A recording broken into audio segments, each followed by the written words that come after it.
বন্ধুরা, আজকে কিন্তু আমি তোমাদেরকে মাত্র 10 টাকায় শাখা পরিষ্কার করা শেখাবো। হ্যাঁ, তোমরা ঠিকই শুনছো, মাত্র 10 টাকায়।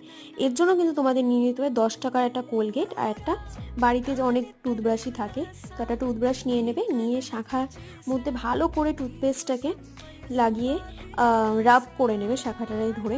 দেখছো যেরকম আমি করছি ঠিক সেরকম করবে। অল্প একটুখানি রাব করলেই দেখবে নোংরাগুলো বেরিয়ে যাচ্ছে। আর বাড়িতে তো শাখার নোংরা হবেই, বলো মাদের।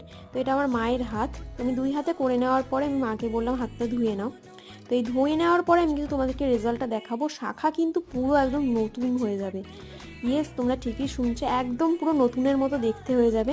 তোমরা বুঝতেই পারবে না যে এটা পুরনো শাখা ছিল তোমাদের। তো দেখে নাও, এই যে পরিষ্কার কত সুন্দর হয়ে গেছে। তো এই টিপসটা তোমাদের কেমন লাগলো জানাতে কিন্তু একদম ভুলবেন না। আর মাত্র 10 টাকা এটা কিন্তু আমি করে দেখালাম। তো তোমরা অনেকটাই হয়তো বাড়িতে এটা